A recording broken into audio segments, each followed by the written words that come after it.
మన చుట్టూ నిత్యం ఎన్నో ఘోరాలు దారుణాలు జరుగుతున్నాయి. అలాంటి యథార్థ గాథలను చెబుతూ కల్పిత పాత్రలతో అందిస్తున్న ప్రత్యేక కార్యక్రమం ఈ రెడ్ అలర్ట్. కేటుగాళ్ల కంట్రీ ప్లాన్ల గురించి తెలియజేస్తూ ప్రజలను అప్రమత్తం చేయడమే ఈ కార్యక్రమం ఉద్దేశం.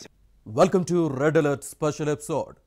ఘోరాలను కళ్లకు కట్టినట్లు చూపిస్తూ అరాచకులకు ఆమడ దూరం ఉండాలని హెచ్చరించడానికే ఈ ప్రోగ్రాం. భర్తను వదిలేసి యువకుడితో సహజీవనం చేసిన మహిళ పరిస్థితి ఏమైందో గత వారం చూశాం. ఆన్లైన్ రిలేషన్షిప్ ఎక్కడికి దారుతున్న స్టూడెంట్కు స్మార్ట్ ఫోన్ తప్పనిసరి అయింది. ఆన్లైన్ క్లాసులకు తోడు సోషల్ మీడియాలోనూ అలవాటు ఎక్కువైంది. మరి ఆ అలవాటు ఎటువైపు దారితీసింది? అతనికి ఎదురైన ఘోరమైన పరిస్థితి ఏంటి? ఇవాల్టి స్పెషల్ ఎపిసోడ్లో చూద్దాం.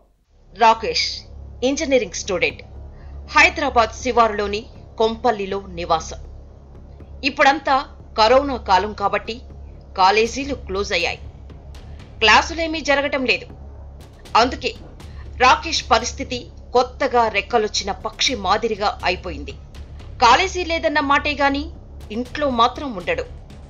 ఫ్రెండ్స్తో నిత్యం షికార్లు, లాంగ్ డ్రైవ్లు, సరదాలు కామన్. తల్లిదండ్రులు కూడా పెద్దగా పట్టించుకోవడం లేదు. అస్తమానం ఇంట్లో ఉంటేనే ఏదో సనుగుడు గొనుగుడు ఉంటుంది కాబట్టి బయటికి వెళ్తే కాస్త ప్రశాంతంగా ఉంటుందనుకున్నాడు. ఎందుకంటే సహజంగానే రాకేష్ సైలెంట్ కాదు, కాస్త ఫాస్ట్గా ఉంటాడు. ఇంజనీరింగ్ స్టూడెంట్స్కి ఆన్లైన్ క్లాసులు మాత్రం నడుస్తున్నాయి. కానీ రాకేష్ ఆన్లైన్ క్లాసులను అంత సీరియస్గా తీసుకోవడం లేదు. క్లాసులు రాకేష్కు వంట పట్టం లేదు. అంతకుముందు క్లాస్ రూమ్లో లెక్చరర్లు నేరుగా క్లాసులు చెప్తేనే రాకేష్ 1-2 సార్లు డౌట్స్ అడిగేవాడు. ఇప్పుడు ఆన్లైన్ క్లాసుల్లోనైతే సరే తనేదైనా డౌట్ అడిగితే ఆన్లైన్లో క్లాస్మేట్స్ వెటకారంగా కామెంట్లు పెడతారేమోనని మిన్నకుండిపోతున్నాడు. అటెండెన్స్ కోసం మాత్రమే ఆన్లైన్ క్లాసులు వింటున్నాడు. మొదట్లో ఇంట్లోనే ఆన్లైన్ క్లాసులు వినేవాడు. అది చూసిన ఇంట్లో వాళ్ళు ఎంతో సంబరపడిపోయేవాళ్ళు. రాకేష్ బుద్ధిగా క్లాసులు వింటున్నాడని అందరితో చెప్పుకునేవాళ్ళు. కానీ కొద్ది రోజుల నుంచి రాకేష్ ఇంట్లోనే సరిగా ఉండటం లేదు. ఇంట్లో అల్లరి ఎక్కువ కావటంతో తల్లిదండ్రులు కూడా పెద్దగా పట్టించుకోవడం లేదు. అయితే ఆన్లైన్ క్లాసులు వింటున్నాడో లేదో మాత్రం క్లాస్ చెక్ చేసుకుంటున్నారు. అందుకే రాకేష్ మాత్రం ఎక్కడున్నా క్లాస్ అటెండ్ అవుతున్నాడు. ఓసారి బైక్ మీద వెళ్తూనే వీడియో ఆఫ్ చేసి ఇయర్ ఫోన్స్ పెట్టుకొని పాఠాలు వింటున్నాడు. ఒక్కోసారి ఫ్రెండ్స్తో పిచ్చాపాటి మాట్లాడుకుంటూ క్లాస్ అటెండ్ చేస్తున్నాడు. మరోసారి ఏదో పని చేసుకుంటూ చెట్ల కిందనో ఇంకెక్కడో సరదాగా జాగింగ్ చేస్తూ లెసన్స్ వింటున్నాడు. అలా నెమ్మదిగా సెల్ ఫోనే లోకంగా మారిపోయాడు. స్మార్ట్ ఫోన్కు అతుక్కుపోతున్నాడు. ఏదో రోజు గంటసేపో 2 గంటలో క్లాసులు వినడం, మిగతా సమయమంతా స్మార్ట్ ఫోన్లో సర్ఫింగ్, సోషల్ మీడియాలో పోస్టింగులు, డిస్కషన్స్కు అలవాటు పడ్డాడు. నిద్రపోయినప్పుడు మినహా స్మార్ట్ ఫోనే లోకంగా మారిపోయాడు. అలా ఆన్లైన్ ఫ్రెండ్స్ తారసపడ్డారు. ఫేస్బుక్, ట్విట్టర్, ఇన్స్టాగ్రామ్ ఇలా సోషల్ మీడియా ప్లాట్ఫామ్లలో ఫ్రెండ్స్ ఫాలోవర్స్ను పెంచుకున్నాడు. తను చాలా మందిని ఫాలో అవుతున్నాడు. ఈ క్రమంలోనే కొద్ది రోజులుగా రాకేష్ వ్యవహార శైలిలో మార్పు వచ్చింది. ఆన్లైన్ ఫ్రెండ్స్తో నిరంతరం టచ్లో ఉంటున్నాడు. ఓ రకంగా తన పాత ఫ్రెండ్స్ కంటే ఆన్లైన్లో పరిచయమైన ఫ్రెండ్సే ఎక్కువ అన్నట్లుగా మారిపోయాడు. అదో వ్యసనం మాదిరిగా తయారైంది.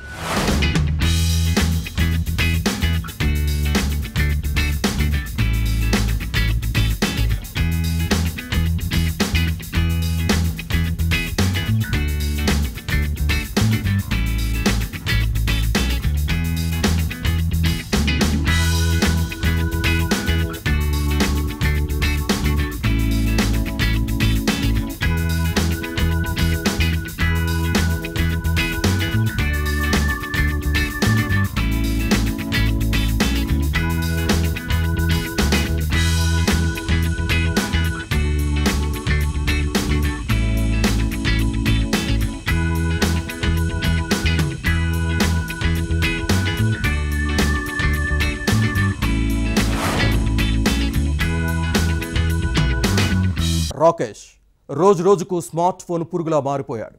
కానీ ఆ పరిణామమే అతని జీవితంలో మరకకు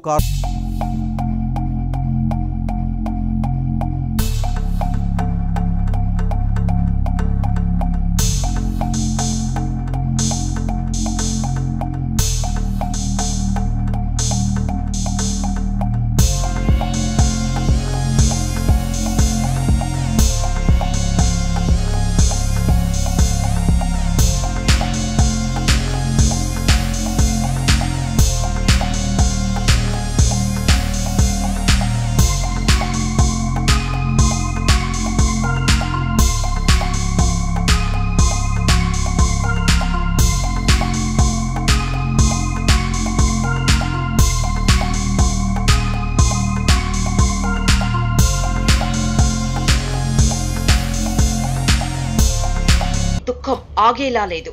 సార్, నన్ను కాపాడండి సార్, నేను చాలా ఇబ్బందుల్లో చిక్కుకున్నాను సార్ అన్నాడు కళ్ళు తుడుచుకుంటూ. ఏయ్, సరే గాని అసలేం జరిగిందో చెప్పు అన్నాడు కానిస్టేబుల్. రాకేష్ చెప్పలేకపోతున్నాడు. సార్, ఎవరికి తెలియదు సార్, తెలిస్తే నేను చచ్చిపోతా సార్ అంటున్నాడు రాకేష్. కానిస్టేబుల్కు అర్థమైంది. ఏదో లవ్ అఫైర్ అయి ఉంటుందనుకున్నాడు. సరే, నేను మా సార్ దగ్గరికి తీసుకెళ్తా, నువ్వు అమాయకుడివే అయితే మా సారే నిన్ను కాపాడతాడు, నువ్వు నాతో వచ్చేయ్ అన్నాడు కానిస్టేబుల్. కానిస్టేబుల్ కార్తీక్ను అనుసరించాడు రాకేష్.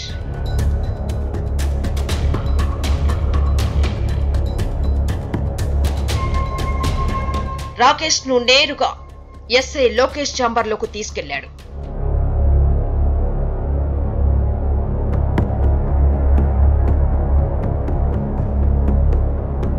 సార్, పాపం పిల్లాడు చచ్చిపోతా అంటున్నాడు సార్ అన్నాడు కార్తీక్.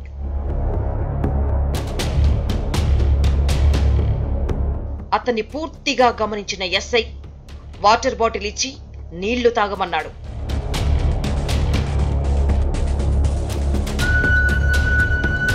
కాసేపు అయ్యాక నీ పేరేంటి అడిగాడు ఎస్ఐ. రాకేష్ సార్ బదులిచ్చాడు.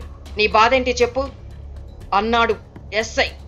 సార్, నేను చాలా పెద్ద తప్పు చేశాను సార్, ప్లీజ్ సార్ నన్ను కాపాడండి సార్, నేను చేసిన తప్పు ఎవ్వరికీ తెలియదు సార్, ముఖ్యంగా మా అమ్మ నాన్నలకు తెలియదు సార్ అని వేడుకుంటున్నాడు రాకేష్.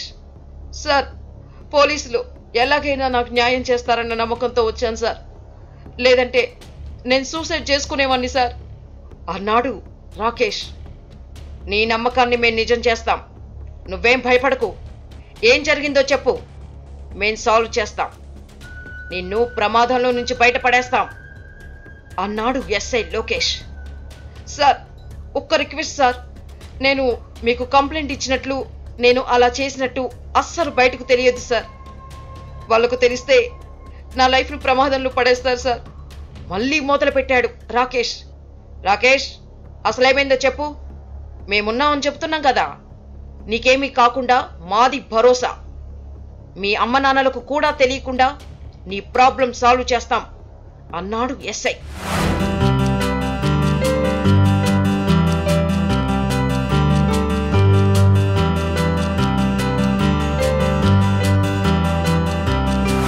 తన జేబులో నుంచి సెల్ ఫోన్ తీశాడు.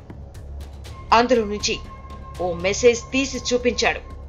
సార్, ఎవరో ఒక అమ్మాయి నాకు మెసేజ్ పెట్టింది సార్, నాకు ఫేస్బుక్లో ఫ్రెండ్ అని చెప్పింది, నాకు టైం పాస్ కావాలంటే రోజు కబుర్లు చెబుతా అని చెప్పింది. నాకెందుకు కబుర్లు చెప్తావని అడిగా. నీలాంటి యూత్ మైండ్ ఫ్రెష్ కావాలంటే నాలాంటి అమ్మాయిలతో కాసేపు మాట్లాడితే చాలు, మీకు చాలా ఉల్లాసంగా ఉంటుంది, కావాలంటే నీకు కూడా తెలిసేలా చేస్తాను, ఇప్పుడు నువ్వు నాకు ఫ్రెండ్ అయ్యావు కదా అని నన్ను నమ్మించింది సార్. అమ్మాయి స్వీట్గా మాట్లాడటం, నాకు ఫేస్బుక్లో ఫ్రెండ్ అని చెప్పడంతో నమ్మేశాను సార్. అప్పటి నుంచి రోజు ఆ అమ్మాయి నాతో గంటలు గంటలు మాట్లాడేది, చాటింగ్ చేసేది. ఒక రకంగా మేమిద్దరం ప్రేమికుల మాదిరిగా కలిసిపోయాం.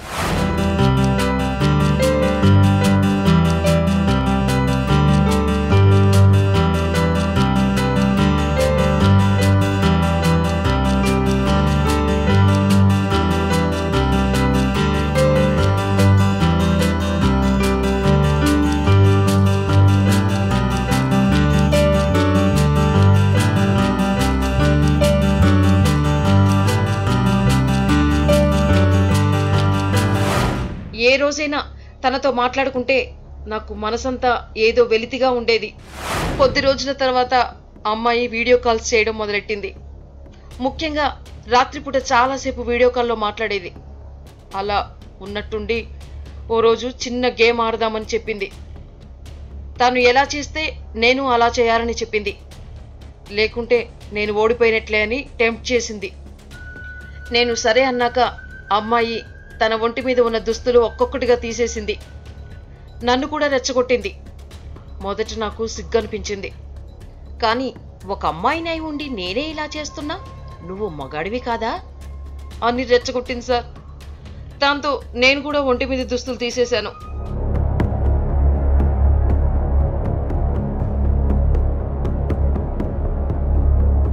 ఆ సమయంలో నేనేం చేస్తున్నానో ఏం చేశానో కూడా నా అదుపు తప్పింది సార్. సార్, నేను చేసింది ఆ ఒక్క తప్పే సార్, అంతే సార్. ఆ అమ్మాయిని ఏమీ అనలేదు సార్ అని చెబుతూ కళ్ళు తుడుచుకున్నాడు రాకేష్. ఆ తర్వాత ఏమైంది అన్నాడు ఎస్ఐ. సార్, మరుసటి రోజు ఉదయాన్నే ఒకడు ఫోన్ చేసి 50,000 రూపాయలు ఇవ్వమన్నాడు. ఎందుకని అడిగితే వాట్సాప్ చూసుకోమన్నాడు. అందులో క్రితం రోజు రాత్రి నేను ఒక్కొక్కడిగా బట్టలిప్పి అమ్మాయితో మాట్లాడిన వీడియో షేర్ చేశాడు సార్. ఆ వీడియో చూడగానే నా పై ప్రాణాలు పైనే పోయాయి సార్. వెంటనే ఆ నెంబర్కి తిరిగి కాల్ చేశాను. బ్రతిమిలాడాను. నేను స్టూడెంట్నని, తెలియక తప్పు చేశానని, నా దగ్గర డబ్బులు లేవని చెప్పాను. అయినా వాడు వినిపించుకోలేదు. నువ్వు నాకు డబ్బులు ఇవ్వకపోతే ఈ వీడియో మీ అమ్మ నాన్నలకు, మీ చుట్టాలకు అందరికీ పంపిస్తా అని బ్లాక్మెయిల్ చేశాడు సార్. నేను ఆ అమ్మాయి నెంబర్కి కాల్ చేస్తే స్విచ్ ఆఫ్ వస్తుంది. అంటే అమ్మాయి నాతో నటించి అలా మోసం చేసిందని అర్థమైంది సార్. అప్పటి నుంచి నాకేమీ తోచడం లేదు సార్. సూసైడ్ చేసుకుందాం అనుకున్నా, కానీ భయం వేసింది. మరి మా అమ్మ నాన్నలు ఇంకెవరైనా వీడియో చూస్తే నేను తట్టుకోలేను సార్. ఆలోచించి మీ దగ్గరకు వస్తేనే నాకు ధైర్యంగా ఉంటుందని, న్యాయం జరుగుతుందని వచ్చాను సార్ అని చెప్పడం ఆపేశాడు రాకేష్. సరే, నీ కాల్ వచ్చిన నెంబర్, అమ్మాయి నెంబర్, నీ నెంబర్ మా వాళ్ళకిచ్చి ఓ కంప్లైంట్ రాసి తర్వాత నేను చూసుకుంటా అని భరోసా ఇచ్చాడు ఎస్ఐ లోకేష్.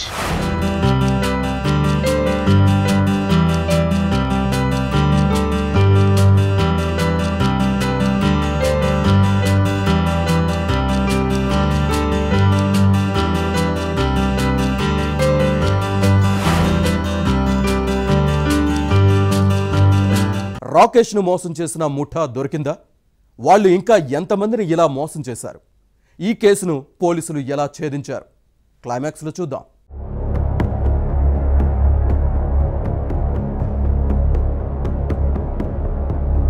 రాకేష్ను కూడా పిలిపించాడు ఎస్ఐ. రాకేష్ రాగానే ఆ అమ్మాయిని చూసి చీ కొట్టాడు. అమ్మాయి తల కిందకు దించుకుంది. సార్, ఈ అమ్మాయే సార్ నన్ను మోసం చేసింది. నా జీవితం అఘాతంలోకి తోసేయాలని చూసింది. ప్లీజ్ సార్, ఇలాంటి వాళ్ళను వదలొద్దు సార్, నాలాంటి వాళ్ళని కాపాడండి సార్ అంటున్నాడు రాకేష్. సరే రాకేష్ అన్నాడు ఎస్ఐ లోకేష్. వాళ్ళ వంక తిరిగిన ఎస్ఐ, మీరు ఏమేం మోసాలకు పాల్పడుతున్నారు, మీ టీంలో ఇంకా ఎవరెవరున్నారు చెప్పండి అని హుంకరించాడు ఎస్ఐ. ఇద్దరు ఒకరి ముఖాలు ఒకరు చూసుకుంటున్నారు. అదంతా గమనించిన ఎస్ఐ, మీరిద్దరూ చెప్పాల్సిన పని లేదు, ఎవరైనా ఒకరు మీ దందా గురించి చెప్పండి, ఫాస్ట్ అన్నాడు ఎస్ఐ. ఆ ఇద్దరిలో అమ్మాయి చెప్పడం మొదలుపెట్టింది. సార్, నా పేరు లతిక, ఇతను శివలాల. మేమిద్దరం చిన్నప్పటి నుంచి ఫ్రెండ్స్. ఇంట్లో ప్రాబ్లమ్స్ వల్ల ఇలాంటి పనులు చేస్తున్నా. మాతో పాటు కొంతమంది కూడా మాకు సాయం చేశారు. గతంలో కూడా ఇలాగ కొన్ని పనులు చేశాం. ఇప్పుడు కూడా మేం ఏదో ఒకటి చేయాలనుకున్నాం.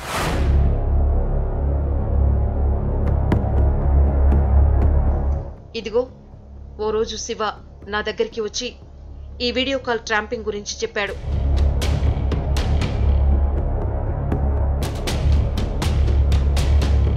అసలు మీరు ఎదుటి వాళ్ళని ఎలా ఉచ్చులోకి దింపుతారు మధ్యలో కల్పించుకున్నాడు ఎస్ఐ. సోషల్ మీడియాలో, న్యూస్ పేపర్లలో వచ్చే అడ్వర్టైజ్మెంట్లు పరిశీలిస్తాం సార్. ఎవరైనా ఇబ్బందులు ఉన్నట్టు, అమ్మాయిల కోసం వెతుకుతున్నట్టు గమనిస్తే వాళ్లకు ఫోన్ లేదా SMS చేసి ఆకర్షిస్తాం. ఆ పని ఇతడు చేస్తాడు. నేను సెల్ నెంబర్లో మాట్లాడతాను. కొద్ది రోజుల్లోనే ప్రేమలో పడ్డట్టు ఓ సీన్ క్రియేట్ చేస్తే ఇతను నేను వీడియో కాల్లో మాట్లాడుతున్నప్పుడు ఎదుటి వాళ్ళ వీడియోని రికార్డ్ చేస్తాడు. ఆ రికార్డు పకడ్బందీగానే ఉందనుకున్నాక నేను రంగంలోకి దిగుతాను సార్. ఫోన్లో బెదిరించి అకౌంట్లో డబ్బులు వేయించే ప్రయత్నం చేస్తాను సార్ అని చెప్పింది ఆ అమ్మాయి. రాకేష్ వైపు తిరిగిన ఎస్ఐ, అసలు విషయం ఇది. నీకు న్యాయం చేస్తామని మాటిచ్చాం, వీళ్ళను పట్టుకొని తీసుకొచ్చాం. వాస్తవానికి వీళ్ళదంతా ఒక ముఠా. ఈ అమ్మాయి నీతో ఫోన్ మాట్లాడుతూ లైన్లోకి దింపింది. ఇక వీడేమో నీ వీడియో కాల్ రికార్డ్ చేశాడు. ఇదిగో మళ్ళీ నీకు ఫోన్ చేసి డబ్బులు డిమాండ్ చేసింది అన్నాడు ఎస్ఐ. వీళ్ళంతా ఓ టీముగా ఏర్పడి చాలా రోజులుగా ఇలాంటి దందా సాగిస్తున్నారు. నువ్విచ్చిన సమాచారంతో వీళ్లకు చెక్ పెట్టాం. ఈ ముఠా ఆగడాలు బట్టబయలు చేశాం అన్నాడు SI. Thank you sir. Please sir, వీళ్ళని వదలొద్దు సార్. నాలాంటి అమాయకులు అన్యాయంగా ప్రాణాలు తీసుకుంటారు సార్ చెప్పుకుంటూ పోతున్నాడు రాకేష్. సరే సరే రాకేష్, నువ్వు చెప్పినట్టే చేస్తాం. ఇలాంటి వాళ్ళ ఆటలు కట్టిస్తాం బదులిచ్చాడు ఎస్ఐ. సార్, నాది చిన్న సందేహం సార్ అన్నాడు రాకేష్. ఏంటో చెప్పు అన్నాడు ఎస్ఐ లోకేష్.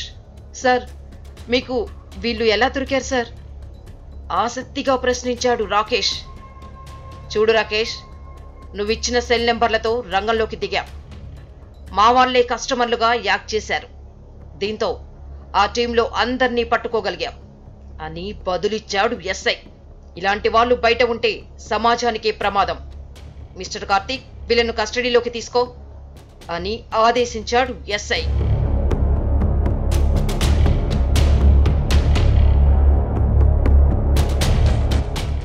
చూసారుగా, పిల్లలంతా ఆన్లైన్ క్లాసులకు అలవాటు పడిన నేపథ్యంలో ఇలాంటి అరాచకాలు కూడా వెన్నంటే ఉంటాయి.